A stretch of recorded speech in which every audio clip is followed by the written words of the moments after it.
Hey guys, welcome back to the channel. Behind me I got a 2014 Acura ILX, and today we're going to be doing the stabilizer links on it because the customer's complaining of a knocking noise. Now before we go ahead and begin guys, if you guys haven't subscribed to the channel, hit the subscribe button down below and definitely smash that like button because it helps channel out. With that said, let's go ahead and get started on today's repairs.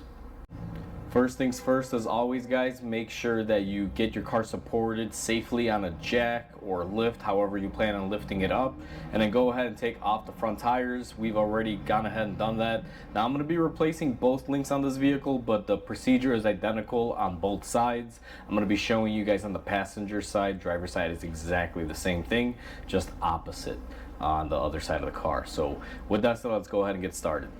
So I have you guys zoomed in on the suspension, and our stabilizer link is going to be the one that is right here bolted up to our strut, and then if you follow it all the way down, it connects to the bar, so that gives you a nice visual of it.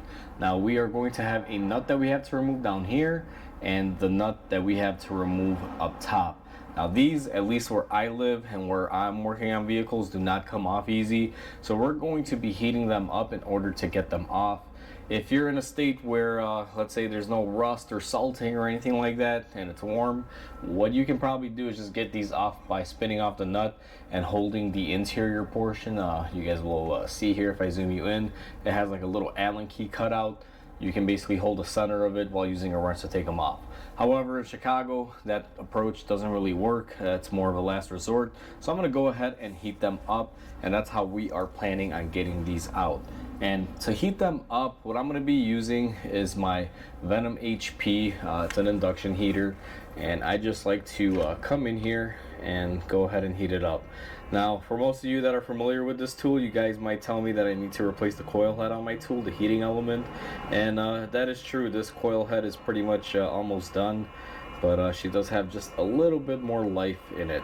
And the bolt is getting hot. You can see it is basically steaming, and that's what we're after here. And we can only keep this on for a minute max, and it's already glowing cherry red. Now that I'm able to heat up my bolt, what I'm going to need to do is grab a 14mm socket on an impact like this one, and I'm going to be using a pair of pliers. And what I'm going to do is grab the collar in the back, and be careful because she is hot, and come in here and zip this off. And that came off like butter, and I'm gonna go ahead and put that bolt back on there. Now that we got the top taken off, it's time to remove the bottom. I'm gonna have to raise the vehicle and show you guys that process. It's gonna be identically the same to the top. So I have you guys set up on the bottom now, and this thing is gonna come off identically the same to the top. We do have to heat it up. That's what makes the difference. It's funny because the customer did try to do the job by themselves, but they couldn't get the bolts off because they were so rotted in there, and it's understandable. Sometimes these require heat like we're using. Now for the bottom, what we're going to be doing is we're still using the same channel lock pliers, but we're going to be switching up for a ratchet instead of an impact because clearly we cannot fit an impact back here. So that's going to be the one changeover that we're going to be doing from the top side where we had all the room. Now we're going to be taking our induction tool, and I also have to modify the coil on this to be able to fit it in there, just like so. And I love having this tool, guys. If you guys don't have a torch and you have some extra money and don't want to be able to go out and get gas all the time when it runs out, this is a good alternative to that. I will say I find myself using this more and more on links and things of that nature. And it's definitely, I guess you can say, cheaper than going out and buying a torch set and, you know, tanks and gas for it and all that good stuff. I find it very, very helpful in situations like this. So you guys may want to look into this if you guys do a bit of work like I do here at the shop. Now we're going to put our wrench on there, or ratchet I should say, and then go ahead and grip it and see if she will come loose, which she did. And I'm just gonna work it off. You guys can see I'm using both hands here. Helps get it off quicker by using the wrench and my channel locks.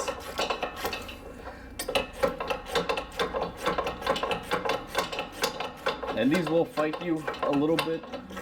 They're not as easy as the top that considerably was easier, just because of the room constraints here. And then you also do have a limited amount of time when you heat it up. Sometimes when you heat it up, you have like a few seconds worth of movement before it locks up on you again, and you'll have to reheat it. So you're working against the clock here and against the space, but I think we are good. If I just remove my ratchet from it, what I'm gonna do now is just take this, put it in there, and hopefully I don't burn myself, and then grab it and see if I can't just spin it off by hand, which I am able to do, just like that. And now it's hanging up top. What I'm gonna do is go ahead and pull it off, and I'm gonna be very careful because I definitely don't want to burn myself. And we take our link out of the way, and now I'm gonna go ahead and grab the new one, and we're gonna go ahead and reinstall them. Now it's time to reinstall our new part, and I'll give you guys a quick tip on this. If you're able to remove both sides, what you are able to do is drop this bar all the way down, and let me readjust the camera here for you, and that way you guys can give yourself a lot of room. Now these go on only one way. What you're going to want to do is go ahead and slide it in. And the reason why I'm dropping the bar all the way and I'm tightening the bottom ones first on both the driver's side and the passenger side is because clearly I can get a tool in here now. So I can use my impact to tighten them, that way I don't struggle. Now this only works if you have both sides removed or you have loosened the top on both links, and then you can get them off nice and easy. Now my driver's side is already off, and I've installed the bottom one just the same way that I'm going to show you guys this one here. And it's going to be quite simple. So you're going to need your impact gun, whatever you choose to tighten it with, or ratchet, doesn't matter what you use. And you're going to go ahead and just impact it on. And just like that, it's nice and tight. Now we can go ahead and do the top. So I have you guys positioned up top now. Let me give you guys a little bit of a better angle here. And just make sure that your stabilizer link is pushed all the way up. And what you're going to want to do is go ahead and put it into the strut mount where it would be bolted up to, and then go ahead and put your bolt in there. And the next step is going to be similar to the bottom, where you're going to grab your channel locks or pliers, whatever you're using. You want to grip the metal portion of it, and then go ahead and just tighten this up just like that. Now one thing I will say is make sure when you're gripping the old ones with your channel lock, or I'm sorry, the new ones with your pliers and channel lock, make sure you don't grab the boot portion. You don't want to destroy the boot. I've been grabbing it on the metal collar, and just to show you guys what I'm referring to, I'll show you on one of these old ones. There is a metal collar portion. That's where you want to grab, and the second the nut gets tight and it grabs, you can let it go, and you can go ahead and tighten it with the gun. It'll be able to fasten it and hold it into place. And these are just that easy. If you have a way to heat them, they come off literally in minutes. This one didn't even take that much time. They're really simple and easy to do if you have the right tools.